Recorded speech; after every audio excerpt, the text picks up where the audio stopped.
It started with one woman, dancing alone in the streets, and within days, hundreds were dancing with her, until their hearts gave out.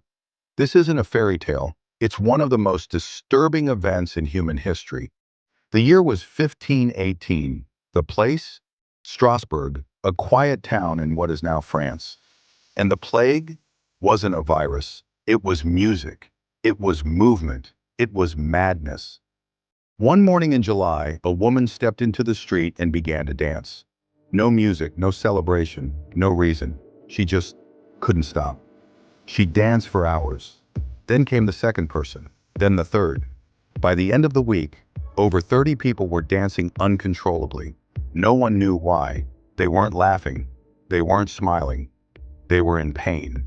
Their feet bled. Their bodies shook. They begged for it to stop, but they couldn't. Doctors were called, but this was 1500s medicine, leeches, bleeding, superstition. Their diagnosis, too much hot blood. So what did they prescribe? More dancing. Yes, really. They cleared a hall, built a stage, hired musicians, and the dancers kept going. Over 400 people, collapsing in the streets, foaming at the mouth. Some dancing themselves to death. What caused it? Historians are still baffled. One theory? Mass hysteria triggered by stress, famine, and superstition. The mind breaking under pressure. Another? Ergot poisoning, a toxic mold found on bread that causes hallucinations like LSD. But here's where it gets strange. This wasn't the first time.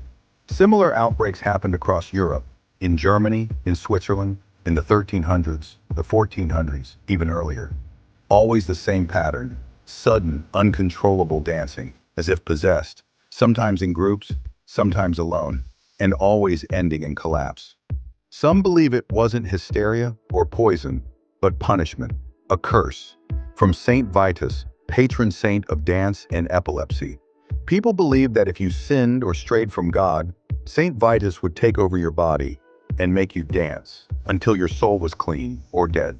They called it choreomania, and it spread like wildfire. But here's what no one can explain. Why did it stop?